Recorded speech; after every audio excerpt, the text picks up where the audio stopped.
Welcome to Positive Philter with your host, Philip Wilkerson, a podcast that focuses on friends, family, health, and career, with a little self-help along the way. Please join me in this journey for self-improvement, and I hope what I have to share will make you a better person, thus making the world a better place. I hope you enjoy the show. I hope you enjoy the show.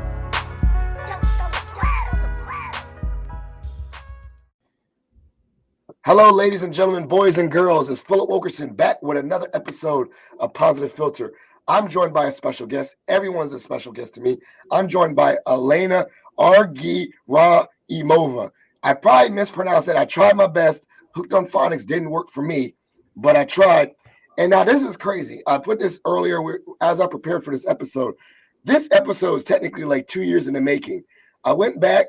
Elena reached out to me back in 2019, pre-pandemic, and we connected on LinkedIn. We're going back and forth, and now we're making it happen. And ironically enough, she used to work at Mason before my time, so our ships passed each other. But we're connected via technology and podcasting, which is great. But before we get in this episode, Elena, tell the listeners a little bit about you and what you want them to know. Sure, thanks. And yes, this is a long time coming. I didn't realize how long it's been. I thought it was 2020. Gosh, it flies. In a nutshell, I come actually from background of higher education and learning. You very rightly said I used to work at Mason, international recruitment. Prior to that, worked with various organizations, institutions in the US. Got to travel the world to like 14 different countries with Mason alone, in fact. It was one of the fun jobs I've had. And then I moved to Dubai in 2014, where I continued my career in higher education and then transitioning towards corporate learning. So for me, it was essentially a hobby that turned into a career. And then in 2019, into a business. I now, with my co-founder, we have Bessern, and we essentially just focus on performance and well-being in corporations, with a big focus in behavior science, neuroscience, and positive psychology to help people be the best that they can be. So, not to sound naive, but I think this is my first time hearing the term corporate learning. So what is corporate learning for those that are new to that term? That's a new one for me. What is corporate learning? Sure. So it's essentially just talent development in corporations, which has seen a huge shift in the last, especially couple of years now, that so much has changed in the way that we work, and there's a lot of generational challenges, of course. So we have a lot of new generations coming in, younger people who are looking for something different in the way that they work. There's a big push on well-being, of course. So corporate learning is essentially how do companies prepare their employees and their team members to be ready for the future of work. But as you can imagine, it has so many different pillars to it, at least in our case, that it's not just the learning part, is actually helping people make the change necessary to maintain their competitive edge. So I see it's like an infusion of like, obviously, skills and strengths. So that portion, putting people in the right space for that, learning and development of people in there, retention a little bit, like while you got people, keeping them there, and then maybe a little bit of recruitment, like how do we get good talent? Is that kind of aligned? Am I kind of catching all the different pockets of what corporate learning could be? Yeah, absolutely. I mean, it's essentially it's talent development, and as you said, it starts with recruitment. It starts with some of the work that you're familiar with, which is the university of preparation of students. So talent is some of the biggest challenges we have today in corporations, and that gap keeps growing and growing. It's gotten worse, sadly. It's not funny, but it's just getting ridiculous at this point. But it's gotten larger. So, and that's because we're not addressing the important aspects of it. We keep doing things the same way. So okay, so let's speak to that. So you're saying the talent gap is widening because organizations want a certain threshold or certain level of competency, and kids think they got it by going to college, and there's a disconnect. Like if we were playing matchmaker, the Tinder profiles or whatever, they want this, and this, and the people that on the other end of the profile are not matching up. Is that kind of what you're saying? Is that the gap that's widening? Yeah. So it's essentially, I mean, today, if you think about it, I think statistically, do you know what's the most popular undergraduate major globally today? Can you guess? In the world, globally, Yeah, major wise, at the big universities. I was gonna go something with engineering, like I mechanical like that. computer science, engineering or computer science, maybe. That's what we wish it was, but it's business administration. Okay, yeah, okay, that's So, okay. but yes, Yeah. you're thinking the right way.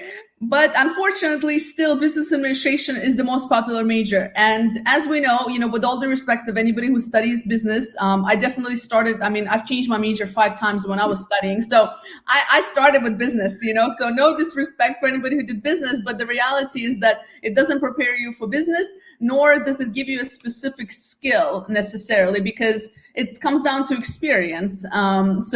So in corporations today, some of the skills we need, of course, is computer science, right? Somebody who's good in tech, cyber, all those things, engineers, right, etc. So these are skills that company need today. A lot of digital stuff, and essentially we are just on institution side, because I feel like there's always three responsible parties. So it's not all on the student or the corporate or the institution. All three are responsible in some way. So for the institutions is to provide them those experiences where they can actually understand what the job market will require, or try to make an educated decision, because we cannot predict what the world of work is going to look like 5 or 10 years from now, but we have some ideas. And then, of course, for the corporations, they need to talk a little bit more with institutions and make time to build relationships with institutions beyond just the annual career fair that everybody does. Beyond that, it has to be a much more streamlined process, like getting up access to like job shadowing, not only internships for people that are about to graduate, but getting those a little bit earlier on as well. And for individual as well is really being curious to find out, what are the future work reports look like? What is a job, what kind of opportunities are available today? What are the top skills companies are looking for, right? So three responsible parties here. I can go in a rabbit hole very quick on this one. So no, I was doing it right now because I'm doing it. What it really brought up to my mind was that in regards to that skill gap, and shout out to me, I changed my major twice. Guess what my first major was? Business administration. And then I switched history, and I realized I didn't really care. It's a piece of paper. I love history. I'll get good grades and figure it out later. And ironically, I use a lot of skills from my history degree that still are transferable to anything. So we try to accent, regardless of your degree, transferable skills. But that really brought up to me what we learned recently in Nace, which is the National Association of College and Employers. They came up with competencies, right? The Nace Competencies. And what they were was career and self-development, meaning kind of like someone being self-aware and putting their effort into it. Communication as a skill, being able to articulate yourself in writing and speaking. Critical thinking, solving problems. Equity and inclusion. Leadership, professionalism, teamwork, and then bam, technology, which across all majors, I'm thinking now in my mind, it don't matter what your major is. I can invest as a student in all these different pockets.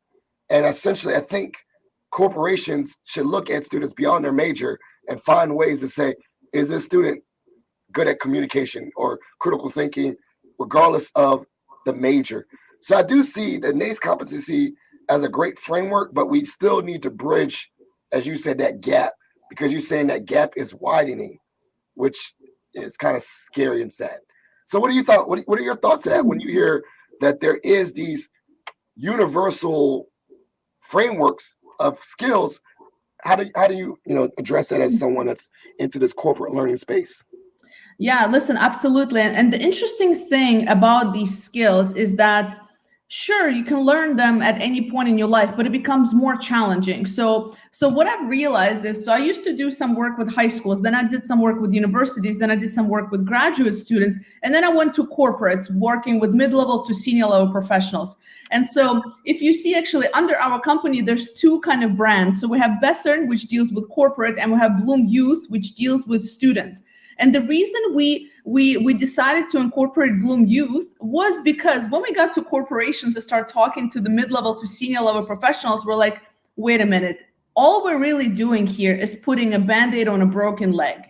The actual broken leg is a little bit earlier in the education system, which is right when they enter college, or maybe even in high school as well. So basically, it's these soft skills. Sure, you can learn them, but the earlier you can start practicing emotional intelligence, the earlier you can start questioning, how well do you know yourself? The earlier you can start getting involved and volunteering, leadership things like, driving some kind of initiatives.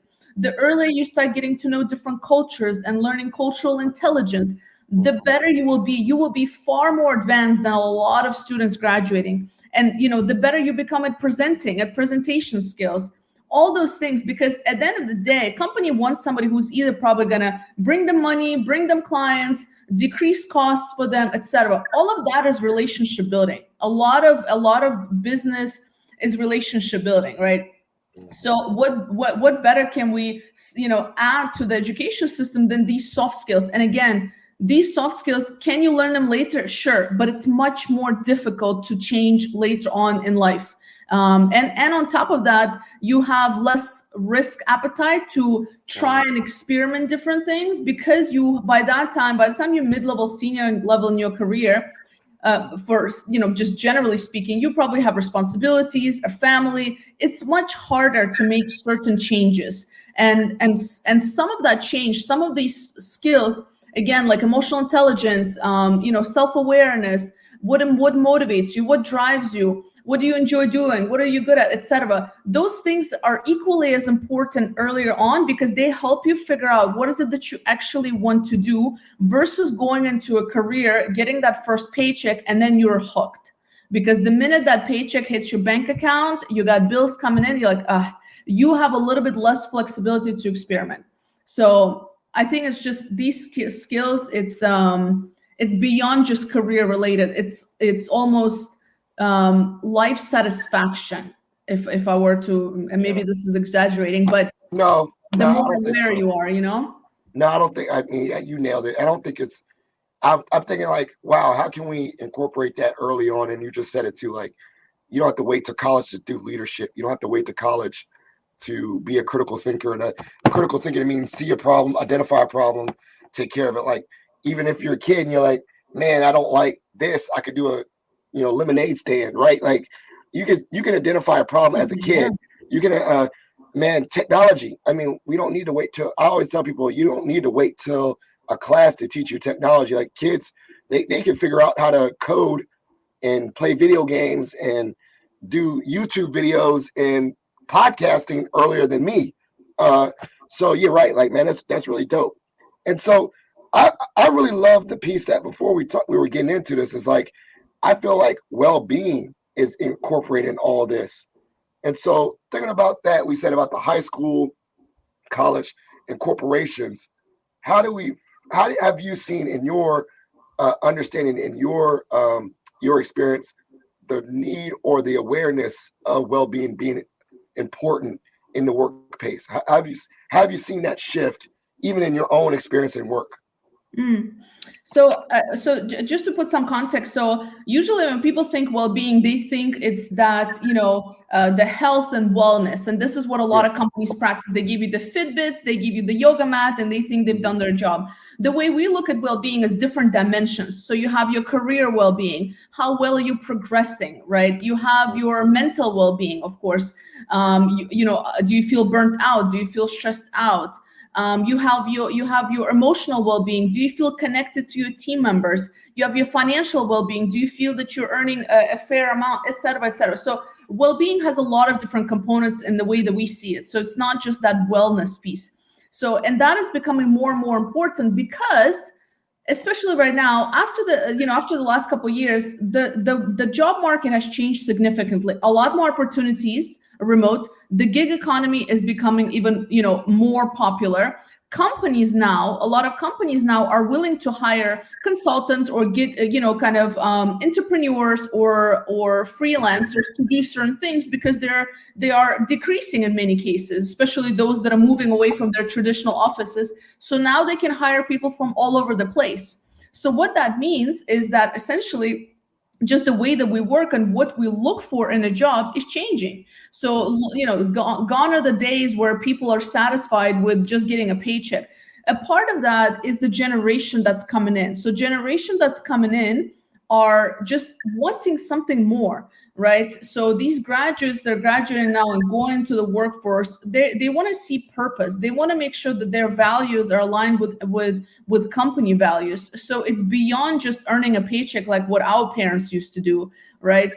Generation Alpha, so those born after 2000, those that are like in high school, they have something else completely. So all of these changes are pushing towards something beyond just going to work 9 to 5, getting a paycheck, coming home, and that's it. They're looking for flexibility. They're looking for a company that cares, a company that offers support when it comes to well-being. And as organizations, we cannot dissociate productivity of an employee and well-being, because these are directly correlated. And there's a lot of reports out there in terms of how much it's costing companies per year. Just to give you an example, let's say, of course, we've heard maybe of presentism. So presentism is when a person is sitting in front of the computer, clocking in, clocking out, they're there, but they're not really producing, right? So they're just physically maybe there, but they're not really doing anything, or maybe they're productive 2 hours. That's presentism. So, and then there's leavism, where people are not taking advantage of their leave. I don't remember statistics, but I think US has one of the highest highest number of vacations that are not being taken every year, because we're not able to disconnect, and we don't take time to disconnect. So what all of that adds up to is thousands of dollars every year per employee that companies are losing because of these things, because of presentism, because they're paying somebody who's not really producing. In fact, there was a study done around the global companies, and it was said that, so they anonymously surveyed employees in different organizations, and those employees admitted that out of the year, they are basically not doing anything for about a month. So a month out of the year, sometimes they just show up to work and they don't do anything. And that's because a lot of them are disengaged, which is a whole other problem. But all of this, the disengagement, the presentism, the mental well-being, the lack of connectedness to people that we work with, the lack of understanding, do we really want to work in this job? This disengagement is a bigger issue, which is costing money. And final point I'll mention, if you have somebody who's sitting in a job, they don't really see a future in that job, yet they're just kind of there because they need a paycheck, etc. They're not really sure how they can progress, etc. You're not benefiting, they're not benefiting. Companies are losing money. The person's not fulfilled. They're not engaged. They don't feel like they're progressing. That impacts their mental well-being. It's a vicious circle. Yeah, that reminds me of that movie Office Space. You ever seen that movie? No, I don't think seen that? It's a movie where legit, if you watch it, it's quintessential. It shows the whole generation. It's like makes fun of parody of work, and legit, the guy goes there and he literally doesn't do anything all day. And they're talking about reports and this, and the guy's clocked out. He's playing Tetris on his thing. It is, you got to watch it. It's a classic, but it reminds me of this, like, shut up, clocking in, but not really clocking in. And that's the cycle that people go through in these office buildings. And so that whole time about just getting ready for the weekend, ready to just clock out, but you already clocked out. That reminded me of that. And that 2 hours of productivity, like, you ask someone, how hard are they actually working at? They just crank out a couple emails at the beginning, and they're like, just chilling for the rest of the day. So that's that movie. Yeah. But one of the things I also brought up, and you were saying this earlier, was like buzzword of, we want the companies and organizations want to have these talented students by, saying what are their skills before they get to us, right? Like, we want 2 to 3 years experience. So the big buzzword is for a student to get this experience is internship. Mm-hmm. But you are a proponent of apprenticeship. Yeah, apprenticeship. And before I did it, I did a Google because I heard apprentice, like besides the show that Donald Trump used to have, The Apprentice. Yeah. And I was like, what is the apprentice? And it says it is a person who is willing to trade a skilled worker having agreed to work for a fixed period at low wages. So almost to me, it's like a probationary period. Like we're going to train you up, as opposed to when I looked up the definition of internship.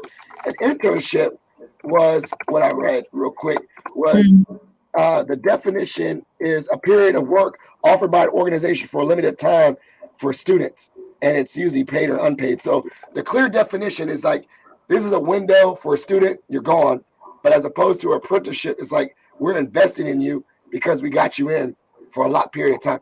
What do you believe is another difference between internship and apprenticeship? Sure. So, I mean, at the end of the day, the issue with internships right now, many companies don't do them well. And there's a lot, and also when it comes to internships, again, it's not always teaching them this skill versus the way I see apprenticeships is, like you said, companies actually investing. It's an actual proper program where they are investing with kind of training that person up to join them, perhaps, right? Internships, I feel that a lot of companies have internship programs, but they very rarely end up in jobs. And again, because a lot of internships are not structured in a very good way, so students are not. Of course, there are companies that do it well, don't get me wrong, but many companies don't have a proper structure to them where students are actually learning something solid.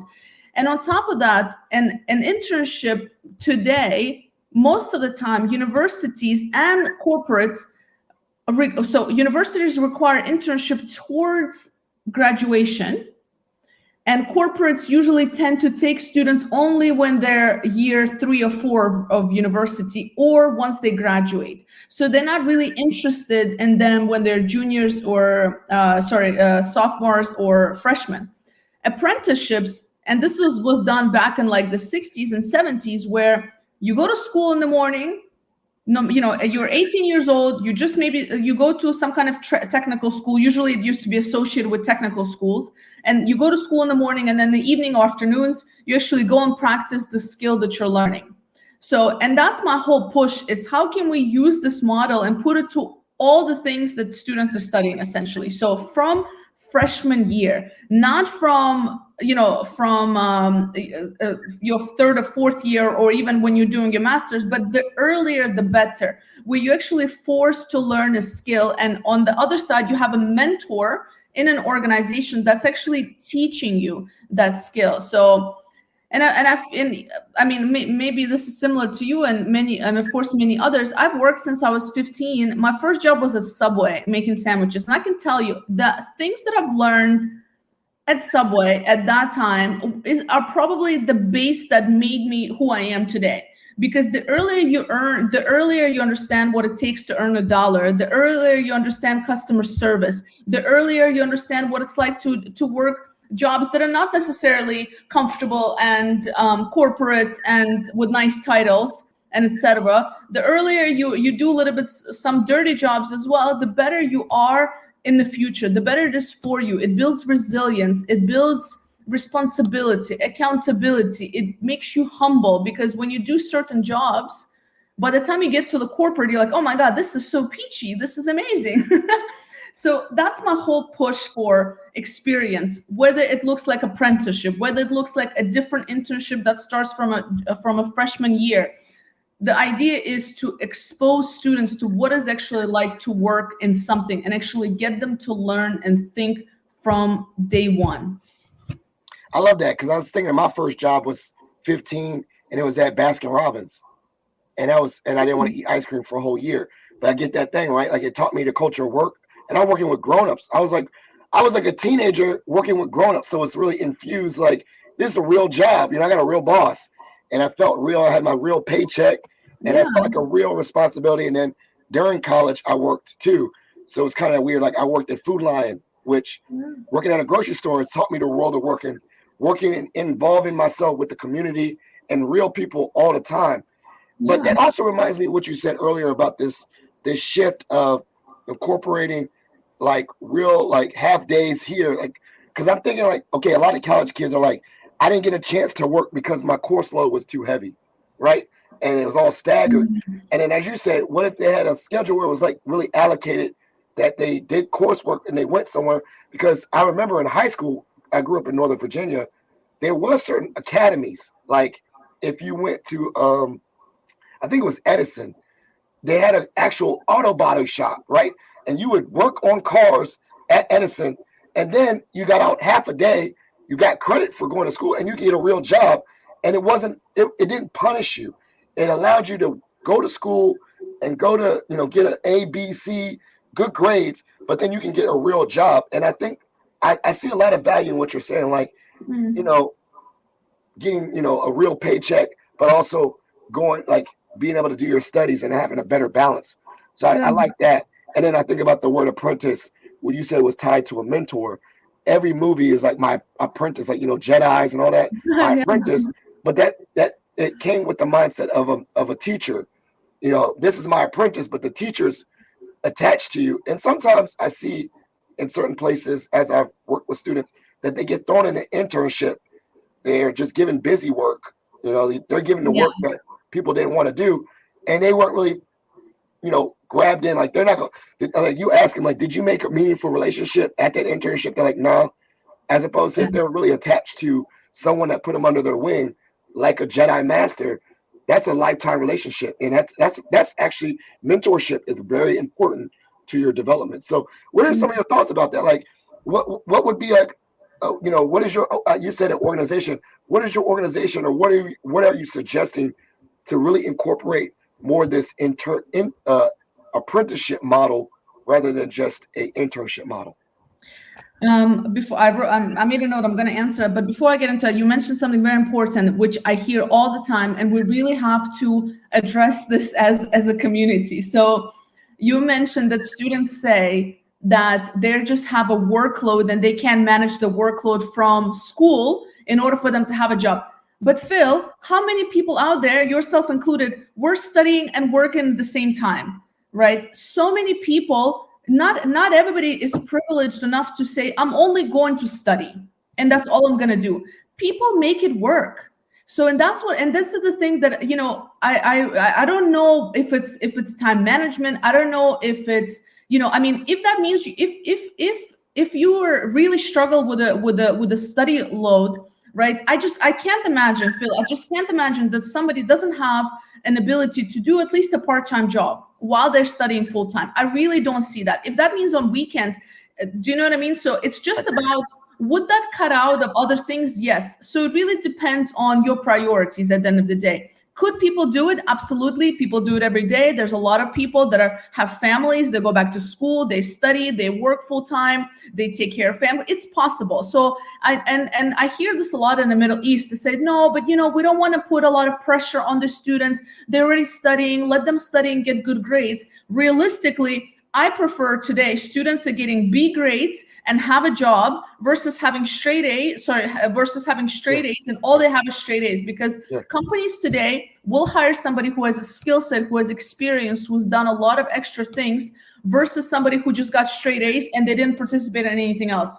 And if you're able to show that you can do something, I promise you today, companies, if you get into an interview, the interview process alone, Phil, how many students don't know how to properly interview because they haven't had experience to have a conversation. They don't know how to communicate. They don't know how to present themselves because they haven't had that conversation in the real world, right? So I really want us to move away from saying, oh, it's too much to just study. It's not. It's really not, like it just comes down to priorities. But anyway, but in the Middle East, we hear this a lot, especially. And I'm like, no, like it's okay to work. It's all right. It builds resilience. It builds time management. And a final point I'll mention here, and I'll get to your mentorship question, is the fact that, oh gosh, now I lost my track of thought. I lost my track of thought. Anyway, it's fine. It'll come back to me. Well, I was thinking more so like, well, the mentorship and the time management, but then you just brought up something very poignant, is that the chicken before the egg, right? Like if they only got straight A's, then they have nothing to pull from to discuss in an interview or adversity or challenges. Well, yeah, I mean, I guess one of my challenges was trying to get an A on a paper. Okay, that's a cool story to have. Cool. What about another adversity where, like you said, yeah, I'm working, I got a 20-hour workload. I had to deal with an angry customer at an 18-year-old. I'm an 18-year-old arguing with someone that's 40 years old. Wow, that's like, I'm really impressed that you as a young person was able to compose yourself to handle these very tough conversations. That impressed me, so I do agree, like pulling from life experiences is way more impactful than someone with straight A's. Now, mind you, if someone got straight A's and that they the unicorn or they the diamond in the rough, whatever, but also at the same time, if they got B's in these really great life experiences that they can articulate, then they're good too, and we gotta get students in that mindset that like you got really good experience, especially the ones that I work with at Mason that are they're more so doing this because just of what Mason is. They're working, they're commuting. It's not really, we got very non-traditional students. We got those students that are like, up from the mud kind of thing, like the grinders that went to community college and come here. And so they got some life stories. And so we can really pull that out. I think they'll set themselves apart in interviews. But I want to go back to the mentorship because I have that was one of the things that really stuck out to me when you talked about an apprenticeship was this, we are investing in you as a person. We're going to attach you to somebody. And I will say that's another thing I've heard quite often is that, maybe a student is doing an internship and it's not necessarily life altering and changing because they were just viewed as a student in a seasonal moment, right? We got you for a season. Yeah. Hey, good to have you for the fall semester. See you on the way out. And maybe they didn't really get a chance to foster relationships, which we know sometimes you don't get a good relationship. Like someone that became my mentor, I mean, while we hit it off initially, we blossomed with time. So can you speak to how maybe an apprenticeship can really foster more meaningful relationships for these young people, or maybe not young because people get an apprenticeship anytime. For people that are gaining experiences, how important is an apprenticeship to match them with someone to really look out for them and support them? Yeah, I mean, listen, it's super important. And if anything, one of the things that a mentor can do for you is, I mean, in addition to just building a relationship with a mentor, that could be a lifetime, and it could be just for that period, whatever it is. But it's just having somebody who you can talk to, who has experience in a particular field that you're interested in, is essential. And it's who's going to keep it real with you, who's going to give you feedback, who's going to give you constructive feedback, because to get feedback is a privilege. And if you're just doing some basic admin work and that's all you're doing in an internship, there's no real feedback anybody can tell you because you're not really doing anything. So to watch somebody work, to observe another person, and then to ask them questions about, why did they make that decision? To have that conversation is valuable. Because another thing that we forget about students is that for K through 12, we tell them what to do, how to study, what they need to prepare for exams. This is what you need to do, etc. They get to university, we force them to choose a major by the time they're a sophomore, let's say, to a job they've never tried, to a job just based on their limited knowledge, right? And then they're studying, and we're telling them what they should be studying. And we're telling them if you get good grades, you're going to get a good job, etc. And what that does is it makes them a consumer mindset. But when they go to a job, they need to be a creator mindset. So just moving from a student to employee mindset in terms of, I need to create, I need to deliver, I need to produce results. That is a big gap as well. So by having a mentor, it gives them almost a reality check about, how this person came up in their career. What does it really look like? Because right now we have students graduating and they're expecting cozy jobs with high paychecks all of a sudden when they graduate, and when they did one internship, it's like, do you understand what it takes? The corporate game is a long game, first of all, and it's not an easy game. And it takes certain skills and experience to get to where you want to go. So again, having a mentor, having somebody who can advise them and point them in the right direction, and also we can act as a sponsor in the future to potentially recommend them to jobs. That is essential. And at the end of the day, today, one of the biggest things that is picking up in corporate world, Phil, is the whole coaching mentorship thing. So this is not just for students, this is for any employee. Their manager has to be a coach and a mentor. This is so important. So that builds that relationship, that builds that loyalty, that helps person be better. Having a coach and a mentor to your side, all of us should have it. I always say we should have three people. We should have a coach, all of us, a mentor, and a therapist, for different parts in our lives, right? Because these are the people who's going to help us get to that next level. These are the people that are going to keep it real. These are the people we have live examples and learning from them. If we don't have somebody to be a soundboard, to be a safe space, to ask questions and not feel, afraid to ask questions, it's very difficult to move up and to figure out what is it that where is that you kind of fit in. So I think it's important, not just for students, but just for organizations in general, for employees. So with this internship, and I'm going back to internship / apprenticeship, is it as simple as just changing the words and redoing the job descriptions, or is it a upheaval of the actual terms and seasons that people are able to do this? You know what I'm saying? Organizations, do they need to start actually having apprenticeship programs, or just changing their titles, or really, I don't know, I guess it's just a Band-Aid, but what could be some things? Is it like a whole system thing, or do you think it's just like a title and really descriptions and roles thing, if that makes sense? I don't like the word internships in general, because right now it just has associations with summertime, 12 weeks, one internship before you graduate. It's paid or unpaid. So I think internships we should just get rid of that, honestly. I think if anything, let's just focus on building some kind of experiential learning environments, real job exposure, whatever you want to call it, as long as the results are students having a much more reality check and gaining skill sets. Yeah. And it's actually very simple, Phil, and it really truly is. And I've done this presentation in different parts of the world about how can organizations and institutions incorporate it at a very low cost, because that's what everybody always says, Elena, but it's expensive. We don't have somebody. You don't have to have somebody there. You can do it at a very inexpensive way. And what universities always push back to me is, Phil, and you know this, usually career development, student affairs, the budgets for that are low compared to, let's say, a marketing budget. But I say, why don't you take just a piece of the marketing budget, invest some of that in career development by, let's say, hiring an extra career development person, by having somebody who works with corporates and that's all they do. Because today in a university, a career counselor not only does career counseling, he or she does other things as well. They do different events. They're just overwhelmed. They're like they're a jack of all trades. Same thing for corporate. The person who does the corporate relations, they're also doing 6 different jobs. What if we invested a little bit of money into that? And then we have students that are graduating and truly are a great talent that companies recruit for. That will then create ambassadors of the university that then will say, listen, that university is great at preparing me for the workplace.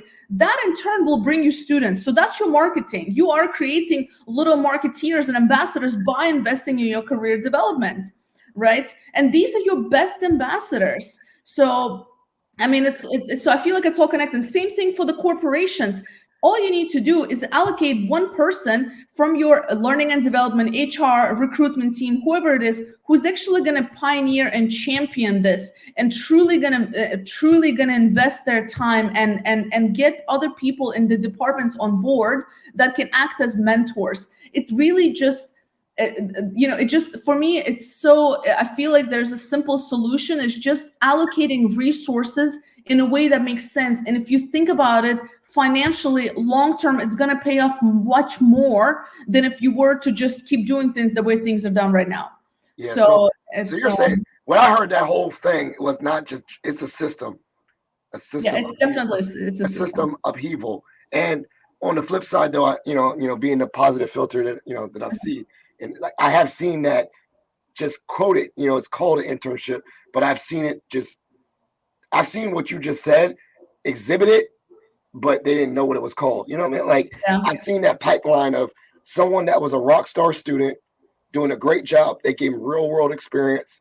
And then the best thing that they did was they got to use that student's experience to pull up other students, because that student did serve as an ambassador. And then they leveraged that student's social capital in regards to that student's network, getting connected with their professors, and the professor connecting with other students in their class. So I've seen this worked out, but it wasn't structured. It was just like, I've seen that scenario play out by happenstance. If that, you know what I mean? Like, I've seen what you say work.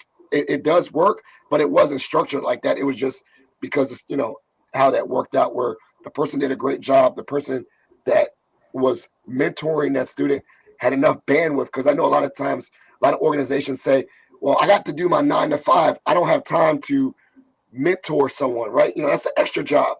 But I've seen the ones that they don't care. They'll add that to their plate. And as I said earlier, the student didn't feel like they were just another student.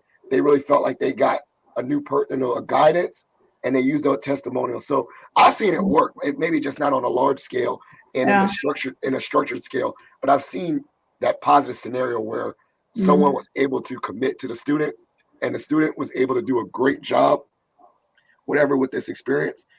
And then by doing such a great experience, they pulled other students up, and it became a cycle. Like, it became quote unquote, what they love to say, a pipeline, right? Like college to organization pipeline. Yeah. So, but something it's hard. So I wanted to mention, not to make this even more complicated, but you mentioned something. You said the person working 9 to 5, they don't even have some time to add, right? And some of it is true, because, and this is a whole different challenge. And these are the things that we're trying to solve, of course. And that's like my whole mission in life, is to solve these two challenges.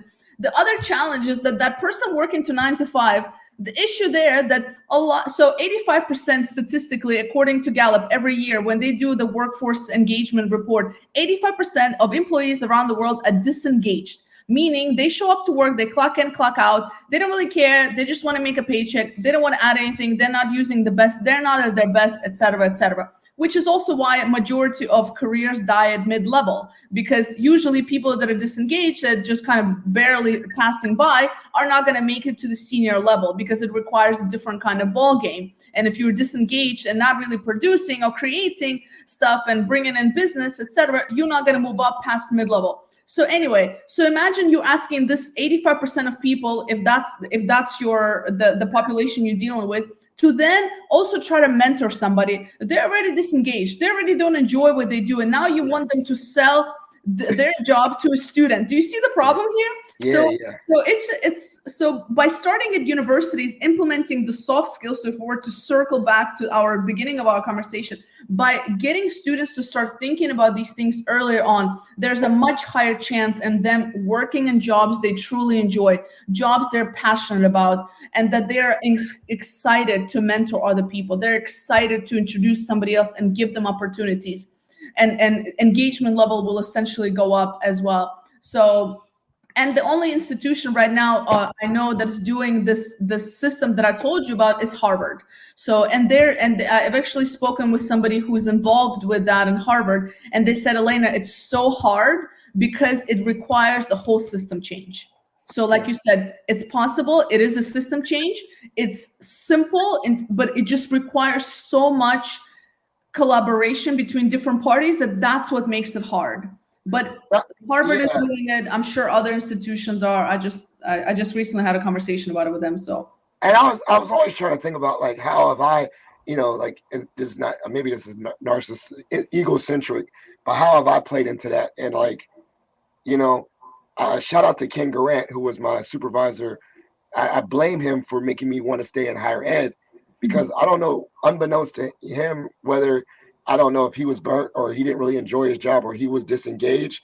But the fact that he invested and poured into me, I was like, man, I want to be a career counselor.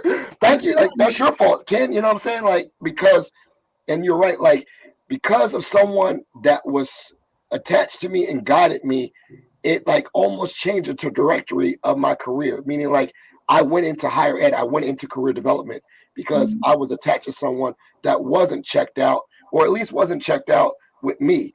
He could have been like checked out in his meetings, but when we had our one-on-ones and he was giving me guidance. And so you're right. Like if someone was like really, really invested in their job and they had to, supervise someone's students, they're still like they're almost that student's ambassador to the world of work. Yeah. And they can make or break, not make or break, but yeah, have such a large influence on that. So I think this apprenticeship thing of really fostering it has a social emotional component as well.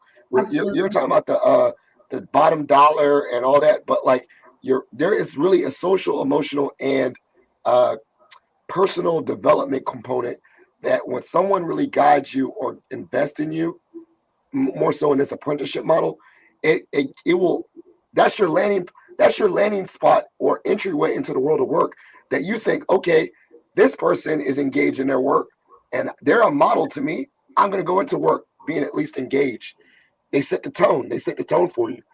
Or if you got that jaded, burnt out guy, then you're already like, all right, well, he's already burnt out. I'm going to just go into this career burnt. Like, I don't know, just it makes a huge difference on young people, who their models are.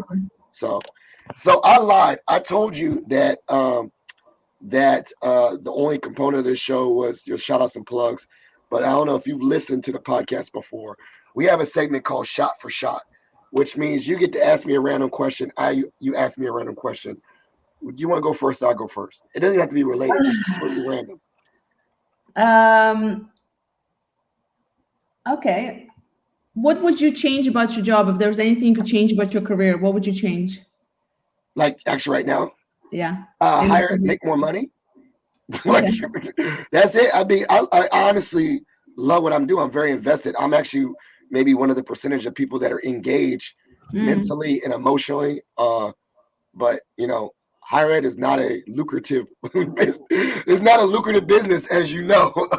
Yes. So if I could change, I'm be totally transparent. I wish I could make more money, but I actually the day to day or the work life balance or feeling like I'm actually having a purpose or investing in people, I really feel that every day. Like I legit really love working at a university. I specifically love working with young people.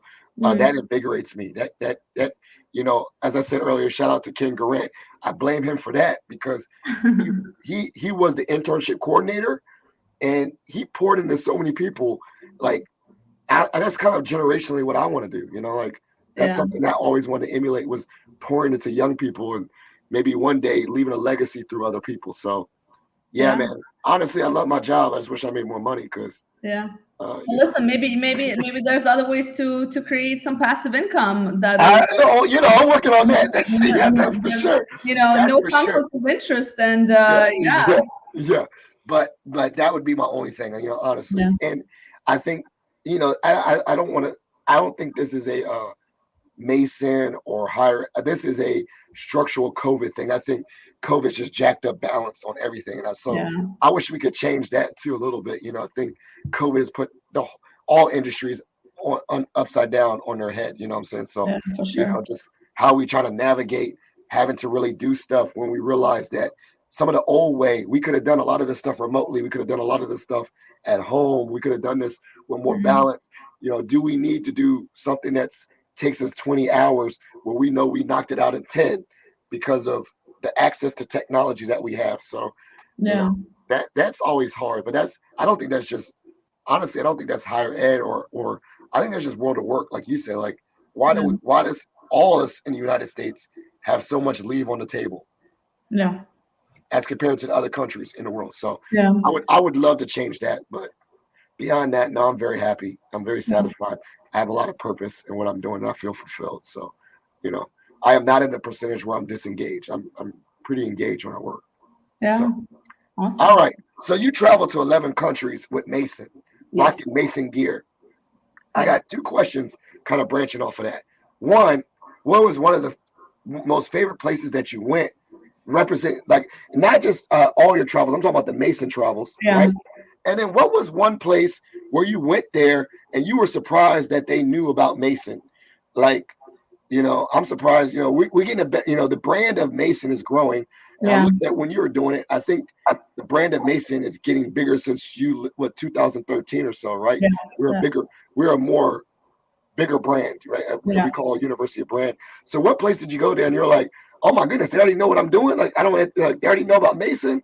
I'm so Yeah. surprised. So that 2 questions. Favorite place to visit repping Mason, and second place, where were you surprised that they knew about Mason at all? Yeah. Oh gosh. I mean, I don't know if one place so Brazil. There was a city in Brazil. I forget which one because we went to like 5 or 6 different cities in Brazil, and there I remember vividly there were students and they really just wanted to go to Mason. Like that's what they wanted. They wanted to go to Mason. That was also there in India. India, we also traveled all over India, and India was also one of the places where students knew about programs. I think it was like computer science. I think Mason has a good computer science, if I recall, right? Something like that. Yeah, They really have a good computer science they're a pretty program. good one, right? Yeah. So I think that I mean, just vividly that comes to mind. In terms of some of my favorite places, I would have to say South America, just in general. I've been, aside from traveling from Mason, I've been to probably 40 plus countries right now, and I can tell you that South America is one of my favorite continents to explore. So Colombia was awesome with Mason. Ecuador, Peru, I mean, you name it, Brazil, I mean, all of them are just beautiful. So I would have to say just South America. I'm gonna have to send you this app I got called Ben, where you put in there how many percentage of the world you visited. I've never seen the continent of South Africa. I'm at 12% of the world. One of my frat brothers, he travels, he got these points. He's almost at 50% of the world, and country-wise. I'm curious to see where yours would be at.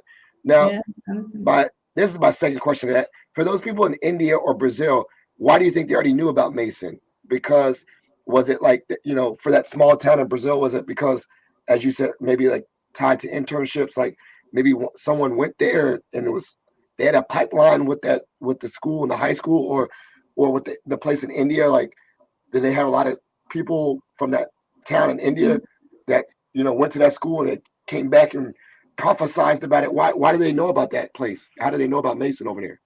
Yeah, so there was a couple of things. So usually when students knew about Mason, it was either because the school counselor, the career counselor in the school knew about it, or because Mason is located, of course, in DC area. Everybody knows DC, right? So location was always prime for a lot of people. But at the same time, Mason is not in the middle of the city. It's a little bit in the suburbs, which parents usually felt comfortable with. So Mason has an on-campus housing. It's not in a city, but you can hop on a public transportation, and you still have the green, beautiful scenery around Mason. It's a beautiful campus in general, right? Yeah. It's safe. It's one of the safest counties. Like it's just a nice area. So I think there's a lot, again, and I think there's just that you're not inside the capital, but you're close enough, right, by metro. So you have all the benefits of a big city, essentially, with that suburb, safe, kind of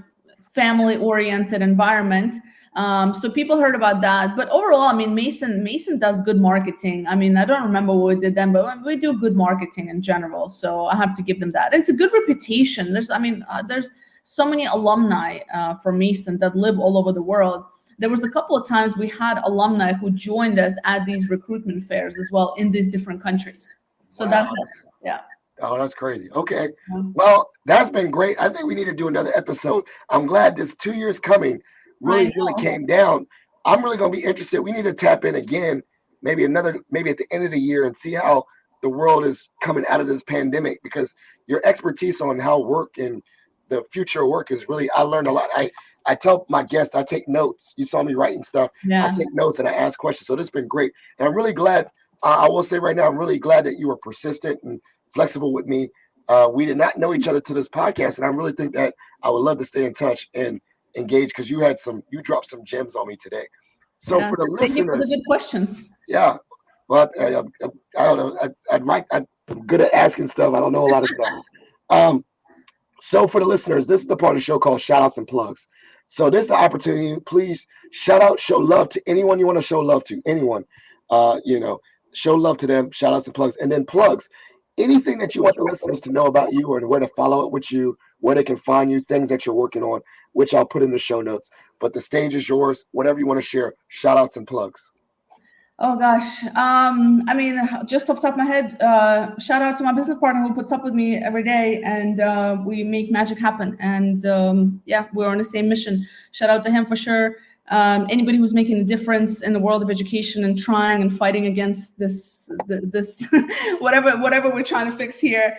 In terms of like, I guess if I had the audience take away anything, is that you can essentially have a career you truly enjoy, and that we can lower the number, that 85% of people that are disengaged. I just there are a lot of people that are engaged and enjoy what they do, and there's so much opportunity to create your own career path and to still monetize and so I just think that if people take away anything, is that the earlier the better. So if you're a parent listening to it, if you're an educator listening to it, a corporate, you can help make the change. So I just wish we'd make the change. And if you want to follow us, Bessern, it's Bessern. We have a YouTube channel. You can just Google my name. I will come up. My YouTube channel is there.